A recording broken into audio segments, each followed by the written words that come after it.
ভূমিকম্প হলো কেন, কি জন্য? ভূমিকম্প কি কোনো রহমত না? ভূমিকম্প কেন হয়, কি জন্য হয়? আপনি হাদিসকে সামনে নিয়ে আসেন, কোরআনকে সামনে নিয়ে আসেন।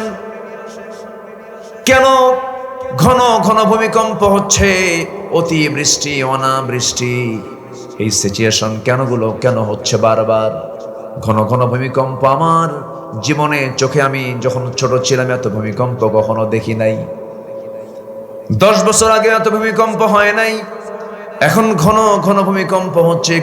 ঘন ঘন ভূমিকম্পের কারণগুলো যদি আপনি খতিয়ে দেখতে যান, 1 নাম্বার কারণ যেটা বলবো সেটা হলো, সমাজে যখন জুলুম বেড়ে যাবে, অত্যাচার বেড়ে যাবে, পাপাচার বেড়ে যাবে, সেই সময় আল্লাহ তাআলা ঘন ঘন গজব নাজিল করবেন।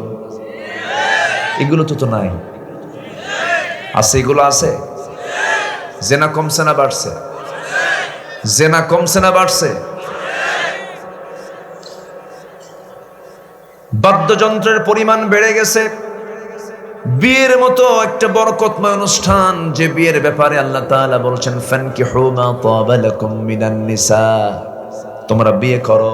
কার কথা? বিয়েটা ইবাদত। বিয়েটা কি বলেন? ইবাদত। বিয়েটা হলো বরকতের জিনিস, কিন্তু সেই বিয়ের মধ্যে দখল করে বসেছে কিছু অন্যায় অনাচারগুলো, কিছু পাপাচারগুলো সেই বিয়েতে দখল করে বসেছে, কিছু অপকর্ম। যেমন গায়ে হলুদ আছে না? আছে না? নাই? বাদ্যযন্ত্র আছে, বাদ্যযন্ত্র আছে। বিয়ের মতো একটা বরকতময় অনুষ্ঠানকে গুনাহ দিয়া সাইলাব করে দেওয়া হচ্ছে। যখন বিয়ে বাড়ি হয়, অনুষ্ঠান যখন শুরু হয়, আশেপাশের লোকের থাকা কঠিন। এত কি কি যেন ডিজে না কি কি বলে, হ্যাঁ ডিজে না কি কি যে আল্লাহ জানে। আচ্ছা, মিউজিকের ঠেলায় হার্টের রোগীর হার্ট শেষ। শব্দ দূষণ তো কামসারা। অথচ বিয়ের মতো একটা বরকতময় অনুষ্ঠানে আজকে পর্দা নাই। কোনো পর্দার গন্ধ পাবেন না। যারা বোরকাটা পরে সারা বছর, বিয়ের দিন বোরকা ছাড়ে। ওই যে বাপমার দেওয়া কিছু সোনার গহনা, বোরকা পড়লো তার কেউ দেখবে না, এই জন্য বোরকা খুইলা বলে এই যে এই যে এই যে এই যে এই যে। তো গহনা তো পরপুরুষকে দেখানোর জন্য পরা হয় নাই। গহনা পরবেন আপনার স্বামীকে দেখানোর জন্য। যে স্বামীকে না দেখে অন্য কাউকে দেখে, ওর কি মতলব ভালো? ওর মতলব ভালো? কথা বলবো, কথা বলবো। বিয়ের গোসল দেয় হলো ভাবিরা। আমি কি ভুল বলতেছি? বিয়ের গোসল দেয় কারা? ভাবিরা। অথচ স্বামী মারা গেলে স্ত্রীকে গোসল করতে বাধা দেয়। অথচ স্ত্রী তার স্বামীকে গোসল করাতে পারবেন কিনা? পারবেন। বৈধ কাজ অবৈধ করে, আর বিয়ের দিন ভাবিকে দিয়ে গোসল করায়। আলহামদুলিল্লাহ, যেরকম নাউজুবিল্লাহ। বিয়ে করলেন আপনি, আর বিয়ের অনুষ্ঠানে আপনার হাত ধুয়ে দেয় আপনার শালী। আমি কি ভুল বলতেছি? বালতি কিনলে মগ ফ্রি, বিয়ে করলে নাকি শালী ফ্রি। এগুলো কথা প্রচলন আছে না? যেরকম নাউজুবিল্লাহ। আবার কিছু দুলাভাই আছে শালীকে হুন্ডায় নিয়ে ঘোরে। দুলাভাইয়ের হুন্ডায় চড়া যাবে না তো, এখন ছাড়ে না। শালী এখন চিন্তা করে দুলাভাই মানুষ, না শুনলে কেমন হয়। হুন্ডায় চড়ে, কিন্তু একটু দূরে চড়ে, মাঝখানে সিটটা গ্যাপ রাখে যেন গায়ের সঙ্গে গা না লাগে। কিন্তু সামনে যা দুলাভাই এমন ব্রেক মারে, গ্যাপ পূরণ করে। আছে না? নয়?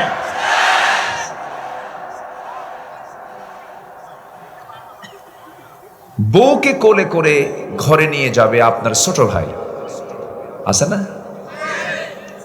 মানে দেবর, দেবর বউকে কোলে করে নিয়ে যায়। আমি কি ভুল বলতেছি? আমি কি ভুল বলছি?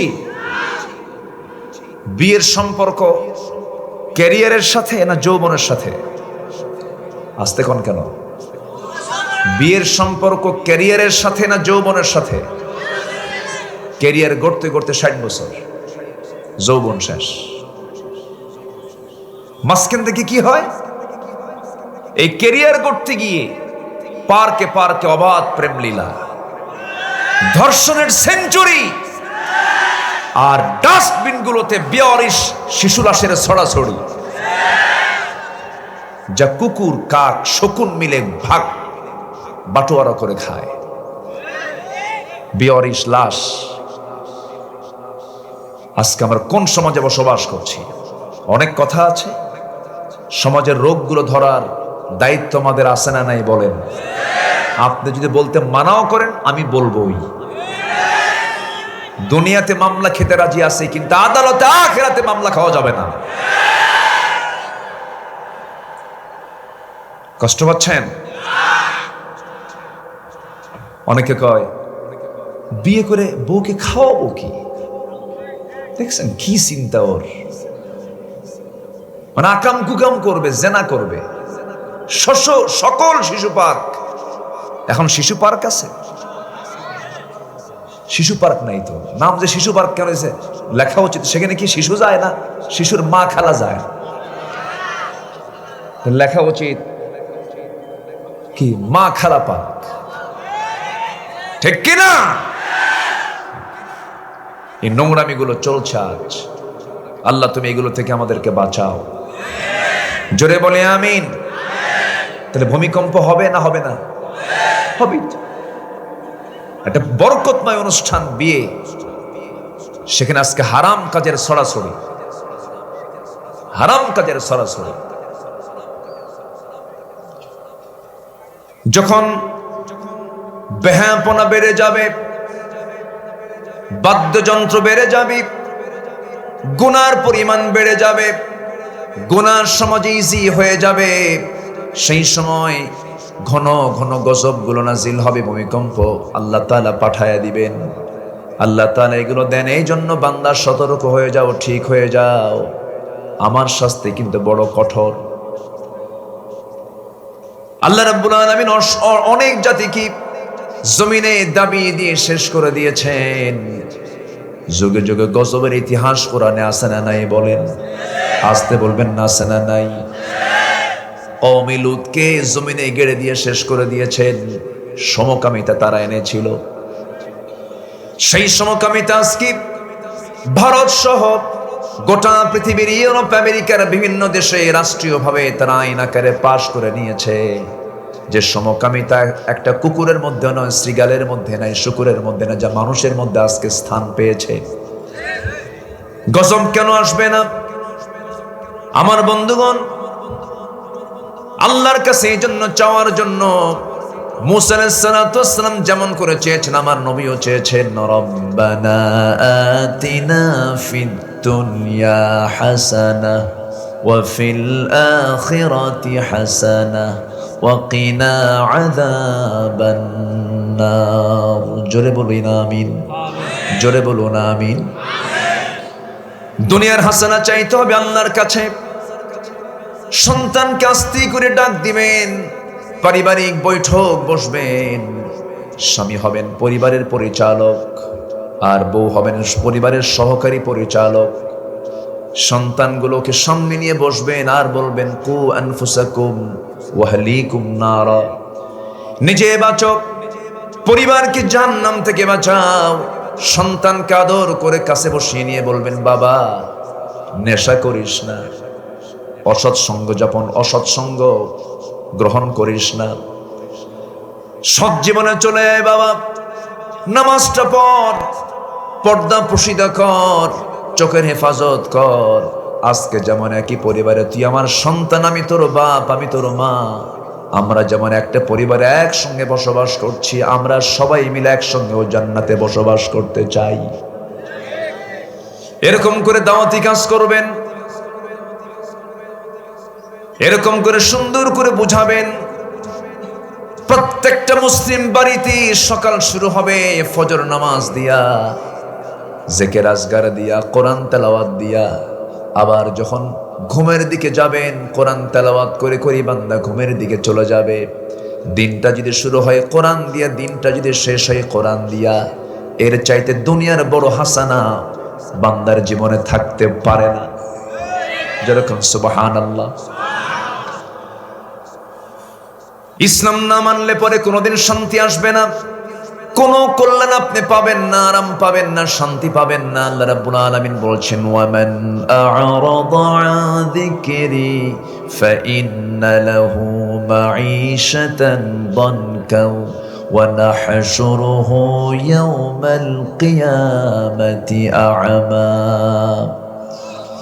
قال رب لم حشرتني أعمى وقد كنت بصيرا قال كذلك أتتك آياتنا فنسيتها وكذلك اليوم تنسى جربون الله أكبر। যে বান্দা আমার জিকির থেকে দূরে থাকবি, জিকির মানে হলো কোরআন, কিন্তু আমার দেশে জিকির মানে অন্য কিছু বুঝায়। জিকির মানে বুঝায় হু, আছে না? এগুলো ভণ্ডামি। এগুলো কি বলেন? ভণ্ডামি। এই বদমাইশগুলো মঞ্চে উঠে হু হু করে, থাপড়ায়া মঞ্চ থেকে নামায় দেওয়া দরকার। এগুলোকে প্রমোট করে কারা? যারা প্রমোট করে তারাও গুনাহগার। আজকে কোরআনের মঞ্চকে আজকে একটা মহল কলঙ্কিত করছে। আসতে বলবেন না, জোরে বলুন ঠিক কি না? মঞ্চকে কলঙ্কিত করছে। আয়াত বোঝে না, হাদিস বোঝে না, নাসানাসি করে আর ফালাফালি করে।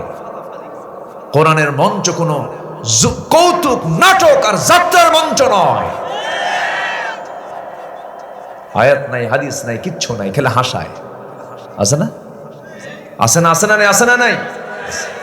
আমার নবীজি ওয়াজ করতেন, নবীজির ওয়াজের ফলাফল হলো সাহাবে কেরাম শুনতেন আর চোখের কোনা বেয়ে বেয়ে টপ টপ করে পানি পড়ত। আমার নবীজির ওয়াজের তাসির ছিল এটা। আর আজকের কিছু কিছু ওয়াজের তাসির হলো মানুষ হাসতে হাসতে পেট ফেটে যায়।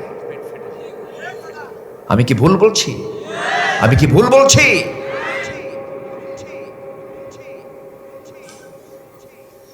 জিকির মানে অন্য কিছু নয়। জিকির মানে হলো কি বলেন? বলেন কি? জিকির মানে হলো কোরআন। আল্লাহ রাব্বুল আলামিন এই কিতাবের পরিচয় জিকির দিয়ে বলেছেন, ফাআইনা তাযহাবুন ইন হুয়া ইল্লা যিকরুল লিল আলামিন। বান্দারা তুমি কোথায় যাও, কোথায় দৌড়াও? সবচেয়ে বড় জিকির তোমার জন্যই কিতাব। এই কিতাবের সঙ্গে সম্পর্ক আছে বেশি যার, আল্লাহর নৈকট্য হাসিল আছে তার। এই কিতাবের সঙ্গে সম্পর্ক যার বেশি হবে, গাঢ় হবে, শয়তান তার সঙ্গে সঙ্গ দিতে পারবে না, শয়তান তার কাছে আসতে পারবে না। শয়তানের থেকে বাঁচার জন্য একমাত্র অবলম্বন হলো কোরআনটাকে কাছে নিয়ে থাকা, কোরআনটাকে বোঝার জন্য চেষ্টা করা, কিরাআত, তিলাওয়াত, দিরাসাত, তাদাব্বুর সবগুলোকে টিকে রাখা। কোরআনকে বুঝতে হবে, জানতে হবে। আপনি বুড়ো হয়ে গেছেন, বলবেন আমি কোরআন বুঝি না, জানি না, আমার মুখে আসে না, এটা কোন অজুহাত। এই অজুহাত আল্লাহ শুনবেন না। কারণ বোঝার জন্য জ্ঞান দিয়েছেন কে? বোঝার জন্য সব যোগ্যতা দিয়েছেন কে? চোখ দেখার জন্য চোখ দিয়েছেন কে? শোনার জন্য কান দিয়েছেন কে? শোনার জন্য কান দিয়েছেন, দেখার জন্য চোখ দিয়েছেন, বোঝার জন্য অন্তর দিয়েছেন। আল্লাহ বলছেন, বান্দারে এগুলো দিয়েছি, বান্দা তুই আমাকে আগের সবার আগে চিনবি, কারণ আমি তোকে বানিয়েছি, আমি তোকে সৃষ্টি করেছি, তোর প্রাণ আমার হাতে, আমি তোকে কন্ট্রোল করি। বান্দা সব চেনার আগে বান্দা তোর দায়িত্ব হলো আমাকে আগে চেনা। আল্লাহকে আমরা আগে চিনবো। সবাই বলেন কুল হুয়াল্লাহু আহাদ। বলেন কুল হুয়াল্লাহু আহাদ আল্লাহুস সামাদ লাম ইয়ালিদ ওয়া লাম ইউলাদ ওয়া লাম ইয়াকুল লাহু কুফুয়ান আহাদ। আল্লাহ দুই না এক? আল্লাহ দুই না এক? আল্লাহ পরনির্ভর না স্বনির্ভর? আল্লাহর কারো লাগে নাকি? আমেরিকার প্রেসিডেন্টের কি লাগে না? আসতে কয় লাগে না? একা পারে না, ওকে বানাই। নেটো লাগে, ইউএন লাগে, জাতিসংঘ লাগে, অমুক বন্ধু লাগে, ইসরায়েলকে লাগে। একা একা চলতে পারে না, কিন্তু আমার আল্লাহর চলতে গেলে কাউকে লাগে নাকি? আসতে লাগে নাকি? ইলাহা কয়জন? দুজন হলে লাফাসাদাতা, গন্ডগোল লেগে যেত, সমস্যা হয়ে যেত। আমার আল্লাহ পূর্বের মালিক, পশ্চিমের মালিক, উত্তরের মালিক, দক্ষিণের মালিক, সাত আকাশের মালিক, সূর্যের মালিক, চাঁদের মালিক। এই মালিকানায় কারো কোনো অংশ, আসতে বলবেন না, অংশ নাই। সবার আগে আমরা চিনবো কাকে? আসতে বলবেন না, কাকে চিনবো? আরেকটা আয়াত দিয়ে আমরা আল্লাহকে চিনবো, বলেন সবাই। আল্লাহু লা ইলাহা ইল্লা হুয়াল হাইয়ুল কাইয়্যুম লা তা'খুযুহু সিনাতুন ওয়া লা নাওম লাহু মা ফিস সামাওয়াতি ওয়া মা ফিল আরদ মান যাল্লাযী ইয়াশফা'ু 'ইনদাহু ইল্লা বিইذনিহি يعلم ما بين أيديهم وما خلفهم ولا يحيطون بشيء من علمه إلا بما شاء وسع كرسيه السماوات والأرض ولا يؤوده حفظهما وهو العلي العظيم জোরে বলুন আল্লাহু আকবার। 9টা বাক্য মিলে একটা আয়াত। কয়টা বাক্য? 9টা বাক্য মিলে একটা আয়াত। আল্লাহ বলছেন, বান্দা আমাকে চেনার জন্য এই আয়াতটাই তোর জন্য যথেষ্ট। আয়াতুল কুরসি আমরা পড়বো, জোরে বলি ইনশাআল্লাহ। সূরা ইখলাস এমন একটা সূরার নাম, যদি কোনো বান্দা 3টা বার পড়তে পারে, গোটা কোরআন খতমের সমান সব আল্লাহ পাক তার আমলনামায় দিয়ে দেন। বান্দা এগুলো পড়ে না, বান্দা এগুলোর জিকির করে না। রাত 3টার দিকে বিশ্বকাপ খেলা, ব্রাজিল আর্জেন্টিনা। গত শীতের মধ্যে দেখেছি নিজের চোখে ব্রাজিল আর্জেন্টিনার খেলা। 3টায় খেলা হবে, 2টায় ঘুম থেকে উঠে শীতের ভিতরে ওযু বানায়, নামাজে দাঁড়ায় সেজদায় পড়ে বলে, আল্লাহ আমার দল যেন জিতে, আমার দল যেন জিতে। আমার ভাইয়েরা, এমন তো হওয়ার কথা ছিল না। সবার আগে আমরা আল্লাহর সঙ্গে সম্পর্ক তৈরি করার চেষ্টা করব। আমি আল্লাহর কাছেই ছিলাম, আল্লাহর কাছে আবার ফিরে যাব। এই জন্য আল্লাহ রাব্বুল আলামিন বলছেন, আমার জিকির থেকে যারা নিজেকে গুটিয়ে রাখবে, ফাইন্না লাহু মাঈশাতান দানকা, তার জন্য আমি দুনিয়ার জীবনকে আমি সংকীর্ণ করে দেব। সে শান্তি পাবে না। বাচ্চা থাকবে, ছেলে মেয়ে থাকবে, সব থাকবে, কিন্তু একটা ইয়াবা খায় আর একটা গাঁজা খায়। বউ কথা শুনবে না, সম্পদের পাহাড় থাকবে, কিন্তু শান্তি পাবে না, ঘুম হবে না আরামে। আমার বন্ধুগণ, এই পৃথিবীতে কোনো বান্দা যতই টেনশনে থাকুক না কেন, বান্দা যখন ওযু বানায়া সেজদায় পড়ে আল্লাহর তাসবিহ জপবে, এর চাইতে প্রশান্তি পৃথিবী তার দ্বিতীয় কোনো কাজে নাই।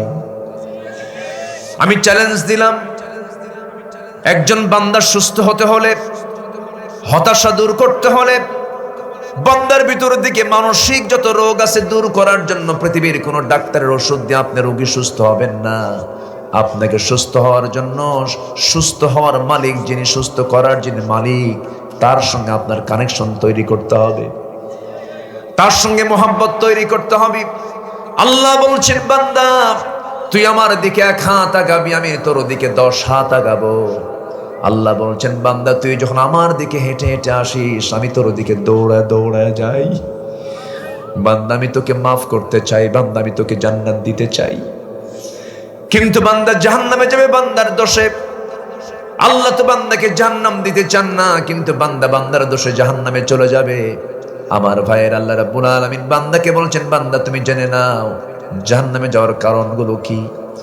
আল্লাহ বলছেন, মা সালাকাকুম ফি সাকার, ক্বালু লাম نك من المصلين ولم نك نطعم المسكين وكنا نخوض مع الخائضين وكنا نكذب بيوم الدين حتى أتانا اليقين فما تنفعهم شفاعة الشافعين জোরে বলুন আল্লাহু আকবার। জাহান্নামীরা জাহান্নামে কেন? প্রশ্ন করা হবে, ও জাহান্নামীরা, আজকে সাকার নামক দোজখে তোমরা কেন? জাহান্নামীরা বলবে, চারটা কাজ আমরা করে আসি নাই।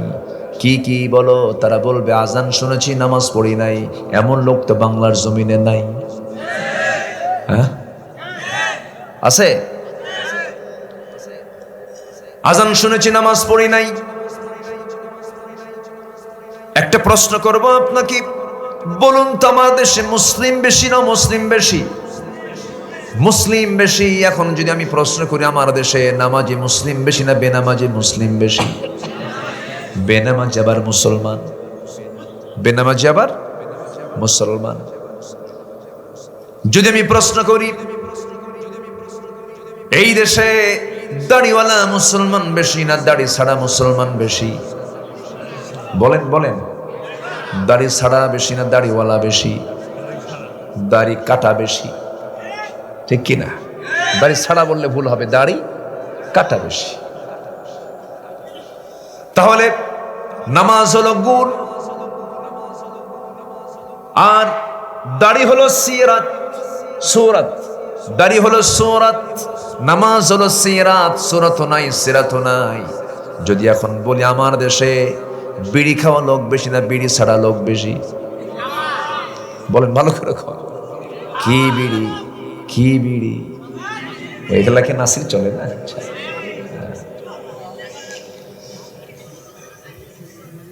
এই দেশের মানুষ যে পরিমাণ বিড়ি খায়, যতবার সংসদ অধিবেশন হয়েছে, প্রত্যেকটা সংসদ অধিবেশনে বিড়ির দাম বাড়ায়, হাঁকায়। জাতীয় কম না, যতই দাম বাড়া, জমি বেচা হলেও খাবো, ঠিক আছে না? এত খাওয়া খায় বিড়ি, যেন মনে হয় বিড়ি যেন দেশের জাতীয় খাবার। রাত 3টার দিকে ঘুম হয় না, উঠেই মারে টান। সকালবেলা বাথরুমে যায়, এক হাতে বদনার এক হাতে বিড়ি। আছে না নয়? কথা বলবো, কষ্ট পাচ্ছেন নাকি আপনারা? এটা কেমন নেচার? মুসলমান তেমন হওয়ার কথা ছিল না। মুসলমান তো নেশাক্রান্ত কেউ হবে না, আবার বিড়ি খায়। আবার প্রশ্ন করে হুজুর, মাহফিলে এসে প্রশ্ন করে, হুজুর বিড়ি খাওয়া কি জায়েজ আছে? মানে উনি জায়েজের চেষ্টায় আছে। তাহলে বিড়ি খাওয়ারও বেশি, দাড়ি কাটা লোক বেশি, বেনামাজি লোক বেশি। আমার বন্ধুগণ, যদি প্রশ্ন করি, কোরআনের নাম হলো জিকির। কোরআনের নামটা কি বলেন? জিকির। এই জিকিরটা, এই কোরআনটা সহি করে পড়তে পারে আমার দেশে মুসলমান বেশি না কম? কম। কোরআনটাকে পড়তে পারে না। 60 বছর 70 বছর হয়ে গেছে, চাচা কোরআনটা পড়েন। বাবা, মুখে আসে না, খুব কঠিন। কিন্তু যখন বলি, চাচা গোদাগাড়ির পৌরসভার মোড়ে বিসমিল্লাহ হোটেলের পাশে 4 শতক যে একটা জমি আছে আপনার, সেই 4 শতক জমির দলিল দাগ নাম্বার কত? 93। টনটনা হিসাব আছে না? জমির দাগ নাম্বার টনটনা, হাল দাগও টনটনা, সাবেক দাদর সব দাগগুলো মুখস্থ আছে, টনটনা মুখস্থ করেছেন চাচা। কিন্তু আপনি কি জানেন না, আল্লাহ তাআলা আপনাকে 60-70 বছর হায়াত দিয়ে দুনিয়াতে পাঠিয়ে দিয়েছেন। এরা আপনার দাগ নাম্বার মুখস্থ জানা থাকলো, কিন্তু সর্বনিম্ন জান্নাত আল্লাহ রাব্বুল আলামিন দিবেন। সর্বনিম্ন জান্নাত হবে 10টা পৃথিবীর মতো একটা জান্নাত। সেই জান্নাতের দাগ নাম্বার মনে হয় নাই। আসতে বলেন কেন? আছে না নাই? কোথায় আছে? কোথায় আছে? কোরআনে আছে। দাগ নাম্বার গুলো খুঁজে খুঁজে বের করে জান্নাতটা তালাশ করতে হবে। জান্নাত এমনি এমনি পাওয়া যাবে না। আমার দেশের কিছু সুযোগ সন্ধানী কিছু মুসলমান নামের পরিচয়ধারী কিছু মুসলমান আছে, ওরা সুযোগ সন্ধানী, তারা সস্তা রাস্তায় জান্নাত খোঁজে। সস্তা দিয়ে কেমনে জান্নাত পাওয়া যায়? সারা জীবন ঘুষ খেয়েছে, শেষ জীবনে সে 3টা চিল্লা মেরে বলে, হুজুর আল্লাহ যেন মাফ করে দেয়, এদিকে ঘুষ খায় সব করছে। আছে না? আসতে বলবেন না, আছে না? নাই। সুদের কারবার করে কোটি কোটি টাকার মালিক হয়ে শেষ জীবনে সে বাবার সম্পত্তি কিছু জমি বেচে, জমি বেচার টাকা দিয়ে হজে যায়। ও জানে সুদের টাকা দিয়ে হজ হবে না। কি ফতুয়া দেখেন, কি কি চিন্তা দেখেন। আছে না? আছে না? সুদের টাকা নিয়ে হজে যায় না, জমি বিক্রি করার টাকা দিয়ে হজ করে আসে, আর চোখের পানি ফেলে দিয়ে বলে, আল্লাহ চলো উড়াই খুশি তুলে নিয়ে হাত চিয়ার আপ, চলো উড়াই খুশি, আমারে মাফ করো। ওইদিকে সুদের টাকা খেয়ে বসে আস, ঘুষের টাকা নিয়ে আপনি টাকার পাহাড় বানিয়েছেন। না না, কবুল হবে না। সম্পূর্ণ হারামকে আগে বর্জন না করা পর্যন্ত আপনার কোনো ইবাদত আল্লাহর দরবারে মঞ্জুর হবে না। ঠিক কিনা? আমার ভাইয়েরা, আল্লাহর কালাম কি কোনো ক্রমে অস্বীকার করা যাবে না।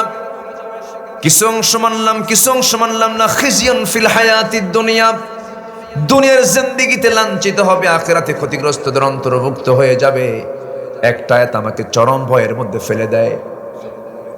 কিছু কিছু আয়াত দেখলে মনে হয় কোনোদিন জান্নাত পাবো না, আবার কিছু কিছু আয়াত দেখলে মনে হয় আল্লাহ আমারে মাফ করে দিবেন। একটা আয়াত আমাকে দারুণ ভয়ের মধ্যে ফেলে দেয়। যে সূরা আরাফ থেকে আমি কথা বলা শুরু করেছি, 156 নম্বর আয়াত থেকে শুরু করেছি। এই সূরার 44 নম্বর আয়াত আল্লাহ রাব্বুল আলামিন বলছেন, ইন্নাল্লাযীনা কাযযাবু বিআয়াতিনা ওয়াস্তাকবারু আনহা লা তুফাত্তাহু লাহুম আবওয়াবুস সামা ওয়া লা ইয়াদখুলুনাল জান্নাতা হাত্তা ইয়ালিজাল জামালু ফি সাম্মিল খিয়াত وكذلك نجزي المجرمين। আল্লাহু আকবার। যারা আলেম উলামা তারা বুঝে গেছেন। আল্লাহ বলছেন কি রাগ তিনি করেছেন, কি ক্রোধ তার মধ্যে প্রকাশ পেয়েছে। তিনি রাগ করে বলছেন, শোনো বান্দারা, যারা আমার আয়াতকে যারা অস্বীকার করবে, মিথ্যা প্রতিপন্ন করবে, ওয়াস্তাকবারু আনহা, এবং অহংকার করে কিতাব থেকে যারা দূরে সরে যাবে, লা তুফাত্তাহু লাহুম আবওয়াবুস সামা, তাদের জন্য আসমানের কোনো দরজাই আমি আল্লাহ কখনো খুলবই না, দরজাই খোলা হবে না। ওই সমস্ত লোক কোনোদিন জান্নাত পাবে না। জান্নাত তাদের জন্য এমন অসম্ভব, যেমন করে একটা সূচের ছিদ্র পথে একটা উট প্রবেশ যেমন অসম্ভব, ওদের জন্য জান্নাতে যাওয়া তেমনই অসম্ভব। কি রাগের কথা! আমার ভাইয়েরা, আল্লাহর কোন আয়াতকে অস্বীকার করা যাবে না, কোন বিধানকে লঙ্ঘন করা যাবে না। নামাজ পড়লাম, রোজা রাখলাম, যাকাতকে মানলাম না। নামাজ পড়লাম, রোজা রাখলাম, আমি আল্লাহর পথে দিন কায়েমের জন্য সংগ্রাম করতে হবে, এটা মানলাম না।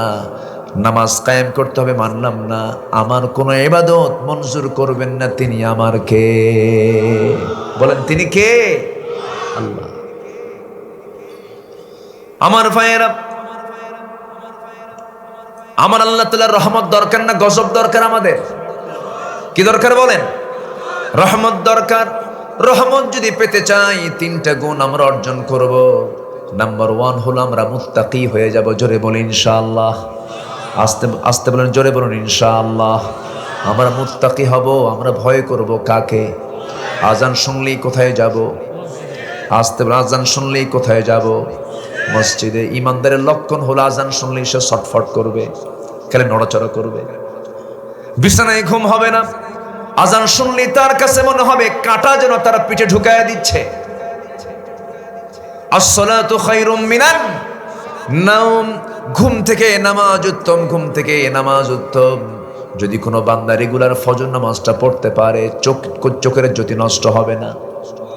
সুবহানাল্লাহ বলেন। হেঁটে হেঁটে যাবে, ডায়াবেটিস হবে না। 24 ঘন্টার ভিতরে সবচেয়ে নির্মল বাতাস যে সময় বয় প্রবাহিত হয়, সেটা হলো ফজরের সময়, শিশির ভেজা রাত্রি, সুবহে সাদেকের সময়। বুরিকালি উম্মতি ফি বুকুরিহা, আমার নবীজি বলেছেন আমার উম্মতের বরকতময় সময় হলো সকাল সকাল। ঘুম থেকে উঠো, নামাজে যাও, বরকত পাবা।